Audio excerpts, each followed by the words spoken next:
So we got a new development in the Huawei news, Huawei universe, China, U.S. trade stuff, Donald Trump, so forth. New development. It's been a minute, actually, since we've updated people on exactly what's going on. Of course, quick backtrack here. Restrictions in place. They exist. But there has been a kind of a pause button, a little bit of leniency for pre-existing products in the form of like a 90-day reprieve. Okay, fine, you can continue supporting things. Okay, fine, you can continue to update things. If the phones are already out there, that's been kind of the relationship as far as Google and Huawei are concerned, and other manufacturers that supply parts to Huawei. But now we're at this critical point. We've hit this point where we've got to start talking about new products, because Huawei can't just rest on the stuff that they have already made. And going forward now, we're starting to see some of these restrictions come into play. And the very first victim of these restrictions looks like it's going to be the Mate 30 and Mate 30 Pro. Google has confirmed to various sources that the Mate 30 cannot launch with official Google apps. And of course, that applies to the Mate 30 Pro as well. Now, this, a high-profile device, a device that's going to gather a lot of attention. You know, Huawei flagship phones have done so with the past couple of releases, generally introducing new features, getting buzzing within the tech world, tech universe. And obviously, this is going to be a whole different conversation now around the launch of this device. And it's set to launch fairly soon. Now, granted, Google Play Store, Play Services, Google services in general, and apps, less of an important factor in China as you're aware, because the app ecosystem in China distributed, Google not a big player there. So this is going to have a much bigger impact outside of China in all those various other markets that Huawei was looking to grow, and was, by the way, growing rapidly, quickly becoming the second biggest smartphone manufacturer in terms of volume on planet Earth. But I mean, now in Western markets, places like here, like Canada, of course, it wasn't sold in the U.S., but Canada, France, Germany, big economy, big smartphone marketplace. Can they go out and get themselves a phone with no Google Play Store? Right. Can they get themselves a phone without the official apps, without the official updates? So to provide a little more detail here, it's possible, of course, for these devices to still run Android. Android, open source in its nature. There is a version of it. We talked about this, again, on previous episodes when all this news originally broke.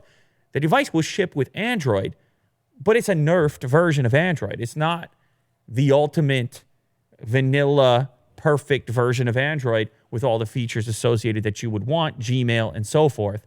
This is going to be a skinned kind of, you have to think about it in the framework of like some of those Amazon devices that have skinned Android on them, and you don't access the Play Store. And then whatever apps are available to you have to filter through that third-party store that they provide you with. Huawei's going to have to do something similar, and I think that's some sort of death blow in Western markets. It's just going to be so hard to invest this sticker price. You know it's got to have a premium sticker price in the Mate series, top-of-the-line series, and you're going to just be like, yeah, I'm cool without official support. Now, granted, I'm sure there's going to be workarounds. People are going to find ways to make these things work for them, but it's a non-starter. They can't have the ad campaigns. You saw the ad campaigns around here. I think this actually might be quite dangerous for people who want to buy the Mate 30 Pro and want to download like Gmail or YouTube. They have to probably go to like the APK site, which may litter with, viruses and stuff. Risky business. Yeah. Don't find yourself on those APK sites. No. You almost got me the other day on that. There's some that seem okay, but it's still like any people are uploading there. You get into a weird zone with that. Yeah, it might not be updated. It could be like an old version and might have like a security flaw or something. So the rumor here is that the Mate 30 and 30 Pro are set to launch September 18th. I mean, that's super close to the upcoming iPhone launch. So there's going to be a lot of press, a lot of buzz to go with it. Google's not happy about this. Huawei's not happy about this, of course. It still doesn't affect the older devices, right? They've still got this exception in place. This 3-month extension is in place for those pre-existing products. But for the upcoming ones, man, this is really big news. It's going to have a massive impact on this device's ability to compete globally. It essentially becomes a China only device, in my opinion. They have apparently in the background, much like the original rumor that they'd been working on their very own OS, they've also been working on their Play Store alternative. The question is their footprint big enough? Is their pull big enough in a smartphone game to convince these various developers to port their apps to their specific app store? You know, apps that for people are important in Western markets like Instagram and so forth. Is Facebook going to go out of their way to make sure those apps are available and ported to Huawei's Play Store alternative? I don't know. You would have to think the footprint would be attractive to some players, but we just don't have an example of this having happened in the past. We've only seen it in certain cases like with BlackBerry, Amazon that I mentioned earlier, and it hasn't gone well up until this. We don't have a successful example of it. So it's not the end of Huawei in Western markets, but it is an enormous setback. And until this thing gets sorted out, I think you can kind of kiss these products goodbye in those markets where it isn't going to carry proper, full-on Google support. That's the level we're at right now. If you're a Huawei fan in the West, you know, you can't be happy about this. This is a problem for you. And if you're Samsung, they're balling. You're Samsung. They're happy campers. That's a party you want to go to right now. You're on the next flight to South Korea. You see? Seoul, South Korea. That's where you're heading, Willie Doo. After this, champagne, K-pop, karaoke, Korean barbecue, kimchi. That's you. Definitely kimchi. Yeah. So somebody's celebrating this news, but Google's not. Obviously, as I mentioned, Google's not celebrating. Huawei's not celebrating. I don't know. Is Trump celebrating? Maybe. Who knows what he celebrates? Anyhow, setback. Mate 30 Pro. It's going to be a much different launch than the past couple of versions. And hopefully we can still get our hands on it. I'm curious. Like, what is this implementation going to look? What can I do? What can I do? But then who knows? Maybe Huawei doesn't even bother with the Western markets for this device. Maybe they just say, look, we're not ready to go with that. We launch it in China until we figure things out. And there's only a Chinese variant, and they got to send me a Chinese variant. I don't know. But I'm going to check it out. The plot thickens. The plot thickens, as they say. We have some leaked images. Speaking of upcoming smartphones, we got some leaked images of the Google Pixel 4 on Sprint. A lot of people sent this particular story to me. I mean, they're not the greatest leaked images. It's like a person, I mean, it's in a case. I don't know if they're trying to make a mobile payment or, oh no, I guess it's just not a great leak in terms of seeing the entire device. Not that it really matters because we've seen this device. Google admitted to it. The renders are spot on. But it does, I guess it does mean that it's real. We can see the rear camera layout with that. It looks like a face. It looks like an emoji, you know? That's the meme of the moment. This is likely a network tester for Sprint that's using this. Not a surprise that it's on Sprint. They've had the previous Pixel versions. You get to see it. You get to see it in hand, and what you're going to recognize, of course, is similar from what we saw with the renders. They're not going with the aggressive approach, trying to win any awards for screen-to-body ratio. They're all in on face unlock. They're all in on optimal, crazy, cyborg-level facial recognition. And they're like, look, we're going to use the entire top bar. We're putting a billion sensors in there, and we're going to be looking at your nose hairs. Kind of looks like the regular Pixel 3. Yeah, they didn't even care. They're like, we don't even care if you know this is a new phone or not. Does this look really small to you, this phone? As small as yours right now? Yeah. As small as your Pixel 3, yeah. Same territory. I guess it's this this may be the regular Pixel. That's the non-XL version. Oh, okay. Yeah, but they are going to do the XL version as well. They've got code names, in fact, Flame and Coral. Now, the little guy is Flame. Oh. So that's the one you choose to use. Yeah, hot fire. See what I'm saying? You got the red light today. Yeah. You're in the red light district. Yeah.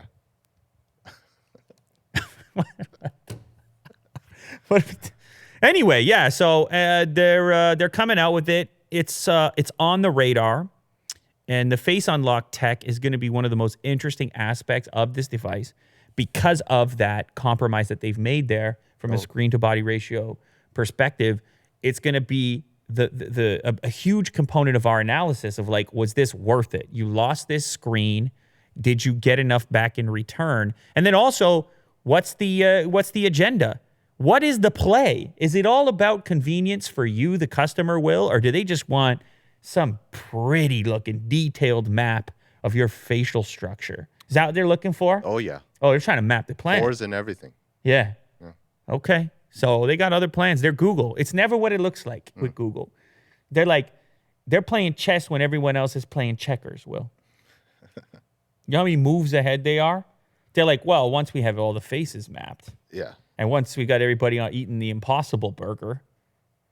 Yeah. You see how that goes? I don't know. Are they invested in that company? I'm just saying they're playing a different game. Everyone's else like, we're making phones. They're like, yeah. We know everything about you. We know everything about every human ever that walked the earth. Take that. I mean, we know what happens to Willie Doo's facial expressions when he types a certain word, and we're going to advertise and market and sell and assistant, and we're going to make appointments for him and then like just use our phone. You see how that goes? Yeah, I'm just lying in bed all day. And then Google does all the work. It's deep. Yeah. Everything's automated. Yeah. Your real assistant you're giving birth to your real technological assistant who then becomes your overlord. Yeah. You see how that works? Yeah, that doesn't need you anymore. All of a sudden, it's just a Pixel 4 sitting there. Yeah. Scanning my face, and then I'm dead. You see how that goes? Get you too. Yeah, I don't know. Speaking of new phones, that's a triple new phone threat convo to kick off the show. iPhone 11. Remember we talked in a recent episode about how Apple should just be done with the numbers altogether. It doesn't look like that's going to be the case, at least if this leak rumor here is to be believed. Photos of new cases show iPhone 11 design, including a new position of the Apple logo on the iPhone 11 back. Now, or maybe I shouldn't say what I just said, because these are obviously knockoff cases, but you assume they have some degree of intel. These are meant to look like official Apple cases. This photo was taken. Where was this? Where's this photo from? It was posted by Slash Leaks. You know, these look like your typical knockoff cases that are ready in advance of the release of a new phone. The interesting part here, beyond it saying iPhone 11 on the outside packaging, is the change in location of the Apple logo. So the Apple logo used to be a lot higher up, Will. They dropped it down to the symmetrical location. So it would be in the dead center of the rectangle, which is the phone. Now, the thinking there is because the camera cutout got so much larger, they want a little more padding there. Right. Guy like you with a background in design, you understand the idea of padding. Yeah. Guy like you. Yeah. Symmetry, all that stuff. Although it feels like they also have the older cases here. Yeah. Right? Yeah. That's a good comparison. Yeah, so look how it went down quite a bit.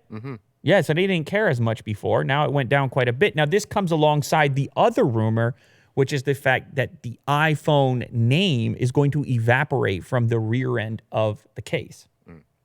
And if you scroll down a little bit, you can see a render from Ben Geskin on Twitter. He's always been involved. He's always involved in this type of stuff. He showcases what the phone will look like with the rearranged Apple logo and the subtraction of the iPhone word on there. Now, let's get some feedback from you. What do you think about this look? I like it immediately. Yeah. Just the fact that there's no words. It's a simple kind of logo. No words. And, you know. You heard it here first. I mean, the camera orientation's a bit weird, but the fact that they took out the text, Yeah. not bad. Well, I'll tell you do you what. think? I'll tell you what. I'm with you. We all know it's an iPhone. Yeah. It's a phone with an Apple logo. How is it not an iPhone? We don't need to hear that anymore. Maybe could they get away from the word iPhone? Could it just change into the Apple phone? It could, right? Because if you think about it, Apple Pay, Apple News, Apple Podcasts. Interesting. Done with iTunes. They could get away from the I. It's a bit antiquated, doesn't it? It feels a bit early 2000. Right. iMac still exists, but the iPod is evaporating as well. Apple phone. Doesn't that sound cool?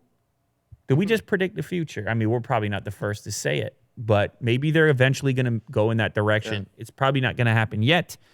But anyhow, the other cool thing about the relocation of the Apple logo and a potential reason for it outlined in the 9 to 5 Mac article, possibly an indicator for where to line up for your reverse wireless charging. So when you go to reverse wireless charge your AirPods with the wireless charge case, you drop it right on the Apple logo. And then you know that's where the Qi transmitter exists. And it gives like a target. Gives you a target. Yeah. That could be a nice touch. Do you agree? Mm-hmm. Yeah. Why not? Because it's kind of weird if you're doing a reverse wireless charging and the case kind of cuts off the Apple logo and you just drop it somewhere below. Where do you drop it? Mm-hmm. This is a nice little move there. Anyhow, iPhone 11 Pro coming out soon. Maybe they drop the 11. Maybe they don't. Maybe they do one day. Maybe this is the Apple phone. Anyhow. Apple phone. We also talked on a recent, a lot of updates on this particular episode, but we have to because we got to cover our bases. I talked on the last episode about a leak on the OnePlus 7T and had some questions about the missing Pro version when that leak first came out. And of course, we are met the following day. What a leak strategy, Will. You leak the one, you leak the other. Mm-hmm. You schedule the leaks. You leak it like that. You see how that goes? And you get the articles twice in a row, and then you get on this show twice in a row. So shout out to OnLeaks for 2 shows in a row showcasing the 7T Pro leak. And of course, it's got to be there. You can't drop the Pro version. You work so hard on this retracting camera, impossible screen to body ratio. You can't let that go. Mm-hmm. And so there's going to be a McLaren edition as well, according to this leak. Otherwise, internally, maybe a bit of a spec bump on the battery capacity and also slightly quicker charging. That's what the McLaren version's been about. Now, the other thing you get on the McLaren version is this kind of carbon fiber pattern going on the backside, as well as this very slight orange hue that we spoke about when we unboxed the 6T McLaren. Was it the 6T McLaren? Was the last one we did? Mm-hmm. Yeah, 6T McLaren. And it's a subtle, as far as special editions are concerned, it's a subtle little touch. And I appreciated it alongside with what at the time was impossibly quick charging. Chances are they're going to go the same direction on this one.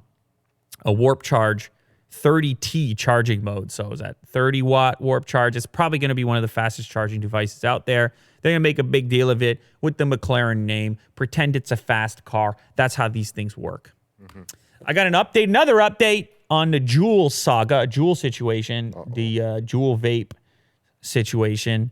The CEO has now come out. There's been so much developing in this thing. It's blowing my mind. Every day it's in my news feed, and it keeps going deeper. It keeps diving deeper and deeper. At first, it's like, oh, they discovered a problem over here.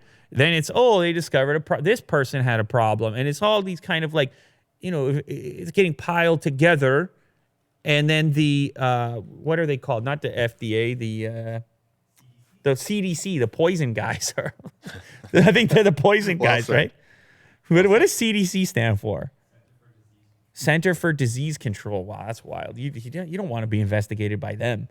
Well, that's if you get a phone call from them, let me tell you something, leave the country, okay? You don't want to be quarantined, or I don't know what they're going to do with you. Some hot water.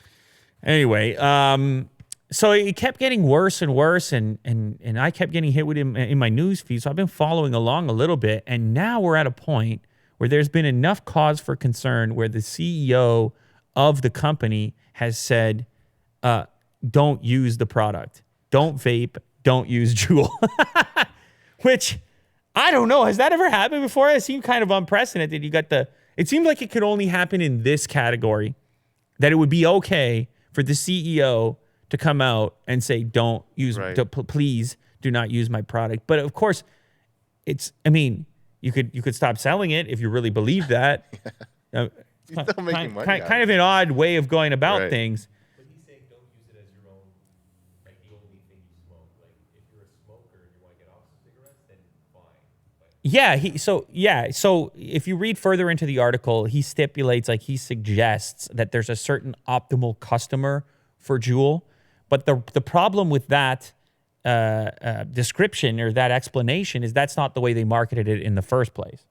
So they got into trouble for some of their influencer marketing tactics, in which there's no way the people they used in their ads were already addicted smokers that needed help quitting. If they developed it as a tactic for quitting smoking, it would have far different marketing than what it originally had. You can't have teenage girls with the thing, or even girls that look to be 20 or something. That would be an unlikely scenario. And of course, the data is out that that's what the behavior has been. That the adoption has been within the young age groups, and that's precisely where it did well. So to say that you're not targeting that group, anyhow, point being is, he's saying don't vape, don't use Juul. He's saying don't try it. And so if you're a person who is using this stuff currently, you have to wonder how you're going to feel that you have the top person at this company essentially saying don't do this. Even if he puts in the stipulation that, like, well, smoking is also bad, and in that case, it's okay for you to do this. It's obvious that they're starting to shiver a little bit and feel pressure from these various organizations, these various government bodies that are doing this investigation, and of course the lawsuits that are taking place as well. This to me looks like an individual trying to cover their tracks. Like it's like somebody who's trying to stop the bleeding, someone who's trying to cover their tracks. You see what I'm saying? Like, because otherwise, to have a CEO of any company come out and say, like, imagine a Popeye CEO comes out right now and is like, don't eat chicken sandwiches. Don't buy my chicken sandwich. Don't ever buy my chicken sandwich. Don't come to my restaurant. Yeah. Don't come to Popeyes anymore. He knows something. He knows something. He's about to be hit. Yeah. The hammer is about to drop, and it keeps heating up, and the press is intensifying. He said this particular statement on CBS this morning. So mainstream media took the interview in the first place. You know, the advisors, we're talking billions of dollars here. So, you know, the advisors were like, roll him out there, get him on TV, let him backtrack. Let's make sure we get this word out into the universe to say we weren't complicit. We didn't do the thing that they're claiming we did. We had no idea. We told the kids not to use it. See? But it might be too late is the thing. Because they might, be able to make the case that, hey, all these people are already affected. So when this lawsuit drops or whatever it's going to happen to be, you didn't say this early enough. But anyhow, they're doing something. They're apparently also going to force the stores that carry the product to install some kind of electronic system for age verification. So they're really trying to backtrack on this, and we'll see how that goes. But in the meantime, I would say take the advice of the CEO. If a CEO of a company is telling you not to use their product, that's a fair warning. That's enough. That's enough for me. Yeah. That's enough for me. So that's what I'm gonna go ahead and suggest. Is he just afraid? Does he really believe it? Of course, I can't tell you. I don't know. His handlers could have told him this is the thing we got to do right now. His handlers. I mean, he's the CEO, but you know what I'm saying? Advisors. Shareholders. Yeah. They could be like, this is what you got to do right now. Regardless of what it is that he happens to believe, he's essentially saying the jury's out, though. He's saying the studies are not comprehensive enough yet for me to feel confident to tell you to buy the thing, essentially. And that's enough for me. Anyhow. No, he doesn't vape. This guy, he sleeps in a cryo chamber. These guys are on the next level stuff. He wouldn't be caught vaping. That was like the thing with the cigarette industry. They were like, the guys peddling it wouldn't touch it. You know what I mean? Anyhow, MacBook Pro flight ban spreads with one airline barring all MacBooks. This turned into a crazy story itself in relationship to the MacBook situation. It started with a recall from Apple saying, hey, some of these batteries are exploding in our 15-inch MacBook Pros sold in a certain time period, somewhere between 2015 and 17, I believe.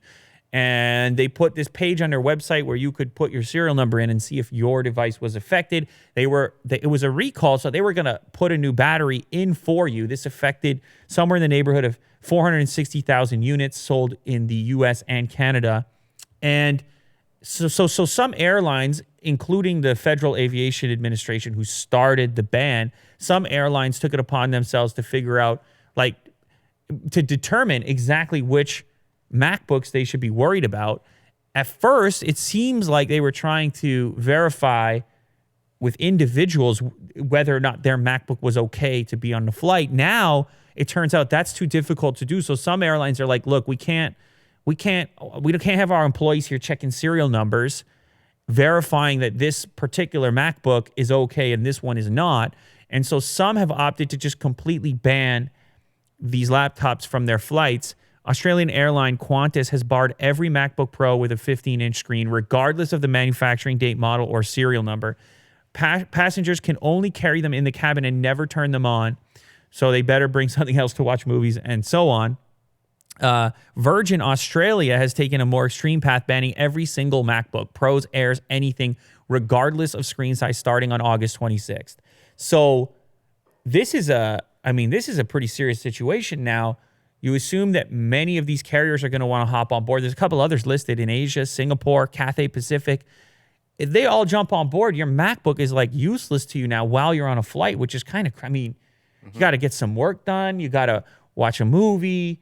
This is I don't know if I've ever been on a flight without a person on a MacBook. Right. I don't think I've ever been on a flight where someone wasn't on their MacBook. So this is incredibly disruptive. It's coming into play in a big way starting now, August 26th. Well, that's already started as far as Virgin Australia is concerned. This is a thing you may bump into yourself if you try to jump on a flight here in the next little while and you've got a MacBook in your bag. They may be looking at you sideways, so I don't want you to be hit. Be aware in advance. Figure out what the airline you're about to fly, what their stance is on the situation, and prepare accordingly. Bring some other device with you as well, or I don't know, or get some other device in general in advance of traveling. It's pretty wild. I think, look, obviously this is overboard. Obviously the number of devices affected is not every single one. I mean, it would be worldwide news if everybody's MacBook was exploding. But these airlines, they got to be extra careful, right? Because they got to take precautions. Because it's even more so maybe than the phones exploding, because these batteries in these laptops are way bigger. Presumably, the amount of energy that these could excrete upon explosion should be substantially more than that of a phone, and therefore the fire is bigger. And I don't know. I mean, in an airplane, I'm kind of with it. I don't know. Imagine having that experience if your neighbor, the seat next to you, their MacBook, full out explosion, fire, seats on fire. That's pretty, from a brand perspective, as an airline, that's kind of the main thing you're trying to avoid. So I can't really blame them for it. It seems like the reasonable thing to do, especially when the brand themselves has said, look, our batteries in these models are volatile, and so forth. You got to do the right thing in that case. So anyhow, just be aware. That's the moral here. Just be aware. We have a development on YouTube. Change is going to happen. Has been in the process of happening, but now is going to roll out to everyone. We're going to see a big change in how subscriber counts exist on the platform. As you know, subscriptions, they go way back as far as YouTube is concerned. YouTube's identity wrapped up in the subscription model, how many subscribers, the health of a channel tied to that subscription count, and so on. Well, on the flip side of that, we've seen a couple of circumstances in which the subscriber count could be weaponized. And when somebody does something, the cancel culture situation, When somebody does something you don't like, it's like, fine, let's bomb them with unsubscriptions, show them, make them feel the wrath. And then you will have these YouTube channels pop up where you could track those dropping subscriber counts on a one-by-one basis. You could see this accurate readout down to the last digit. Well, YouTube said a while back, we don't like this. Right. Like, that's a kind of toxic culture. I think that's what they're saying. They didn't use those words, but they said if one way we can curb this is by displaying subscriber counts in a rounded figure. So I'm going to break this down for you because this is about to hit. You're going to witness this take place on YouTube fairly soon. If you have a subscription count under 1,000, it will show every single subscriber to you, to the public, I should say. Because you, on the back end in your analytics, you'll still see your actual subscriber figure. But the public and sites like Social Blade and other places that people track subscriber counts, the public will see every single subscriber up to 1,000. After 1,000, they only see subscribers in 10 subscriber increments. After 10,000, it goes to 100. After 100,000, it goes to 1,000, all the way up to tens of millions, in which case you'll only see updates per 100,000. So to put this in perspective, take a channel like Unbox Therapy, which has around 14 million subscribers, something like that. 14, 15, somewhere in that. 15. What? I can't even remember. 15 million subscribers. Right now, if you go to the Unbox Therapy page, you will see 15,221,127 subscribers. The futuristic version of YouTube will just display that as 15.2. Yeah, 15.2. And you won't see an update again until 15.3, 15.4, and so on and so forth, all the way up. If you get even higher than that, like PewDiePie status, and you get to 100 million, you're only going to see updates every million. So tracking his Social Blade, not going to be very eventful. And unsubscribing from him, also no longer a weapon. No one's going to see it if you unsubscribe. So it takes a bit of power away from the individual subscriber. Now, there has been criticism lodged at YouTube for this decision. They think it's going to create a healthier ecosystem in general. But people say, hey, by taking the power away from the subscriber, people feel less connected when they click the subscribe button, like they're going to belong to something, because they don't see themselves represented in the actual number count on an individual basis. So they're saying, who's going to subscribe now?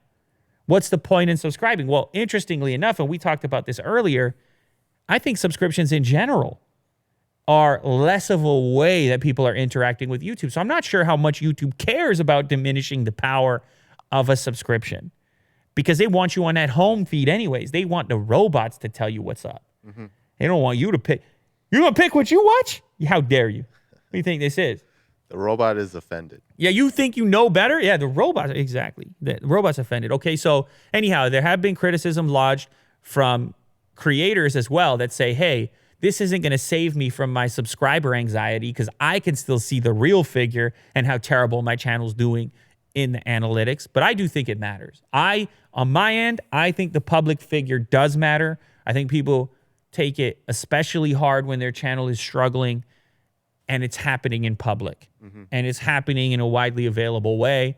And then particularly when people weaponize it in the form of a video. If you scroll down there, there's a few example thumbnails. Live sub count, dropping, James Charles live subscribe. I mean, we talked about this when it happened, that people turn into some kind of a game, and on the other end of it is a human being. And so it could be rough. And I get it. People signed up for it. I get it. I hear all the arguments on this particular front. But I think this is a modernization. I understand where YouTube's coming from. And really, do we need to see each individual? Is that really what it's about? You know, you've had Instagram experimenting with getting rid of likes.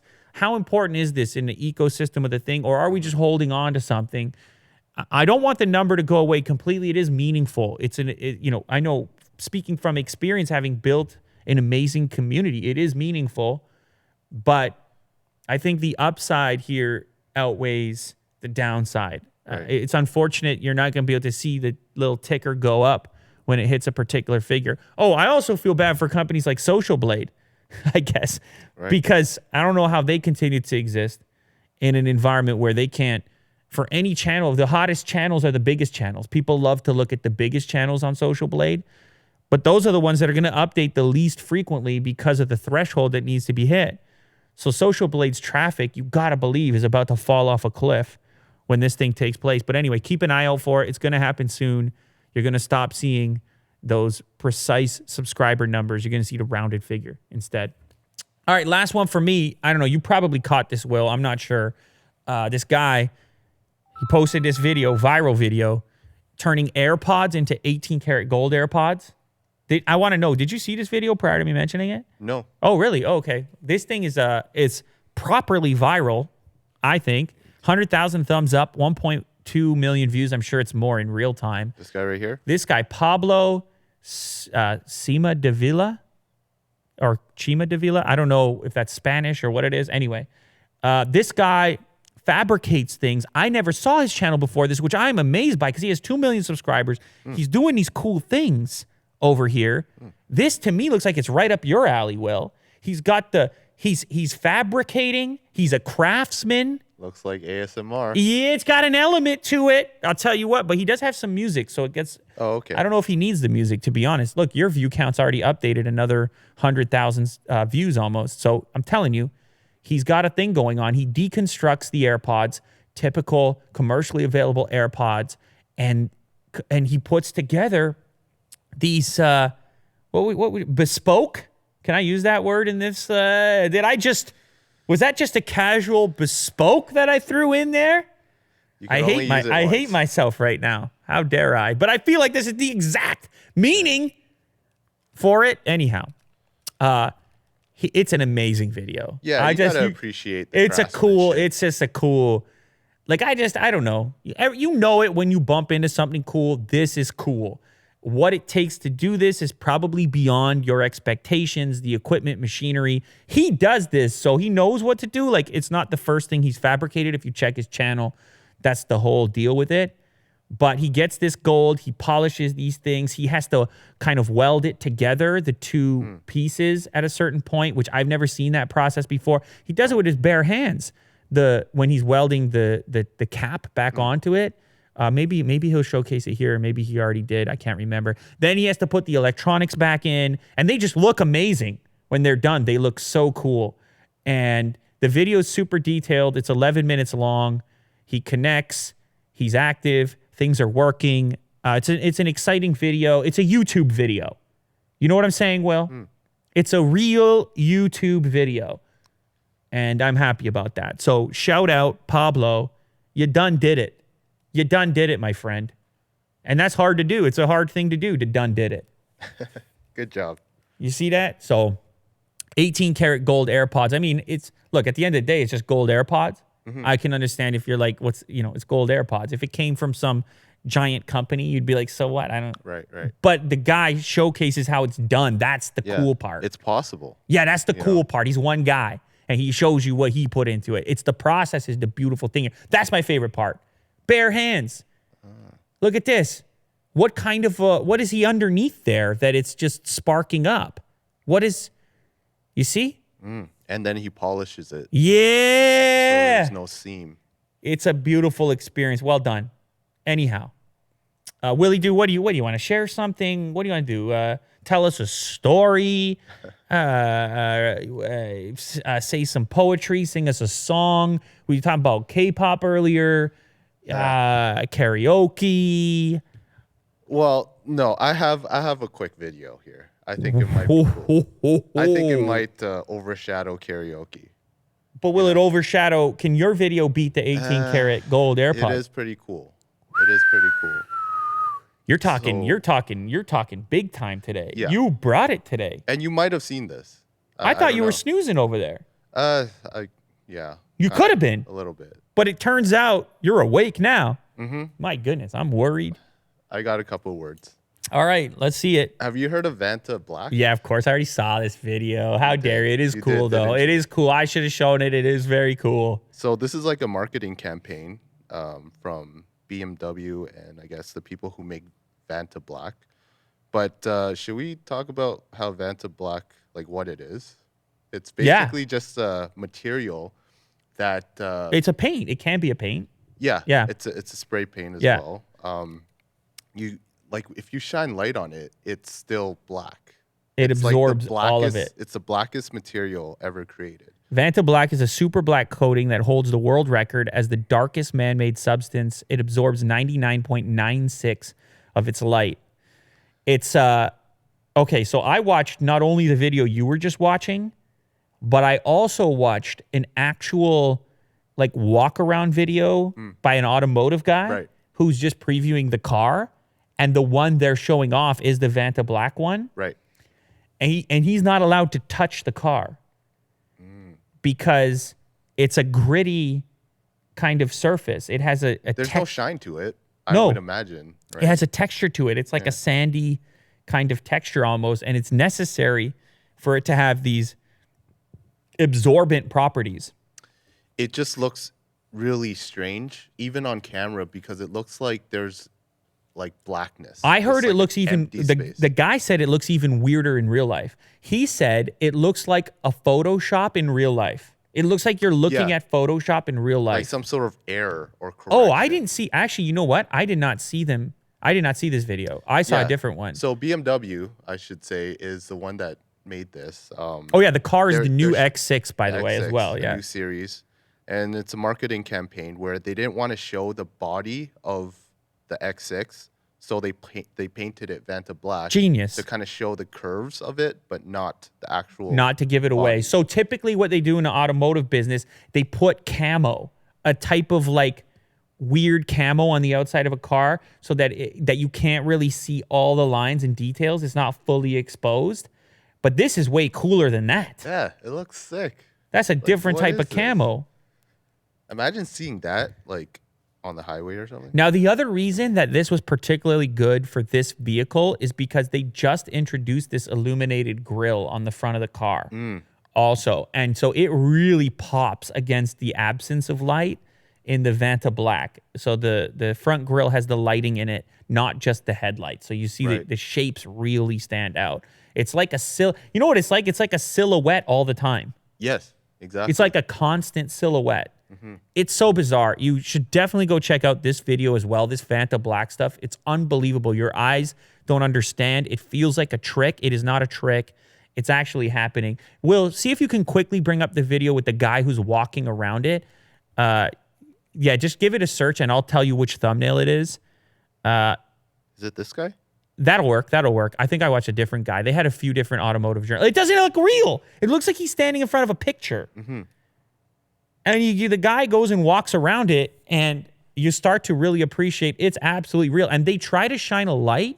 At least the guy that I watch, he tries to shine a light on it It's just to try to black. show you what the texture is like, but it just swallows the light up. It's like a black hole. I'm not sure I would ever really want my car this color because you are going to get so much attention. You're going to get more attention with Vantablack than bright yellow. Yeah, it might cause some accidents on the road. Yeah.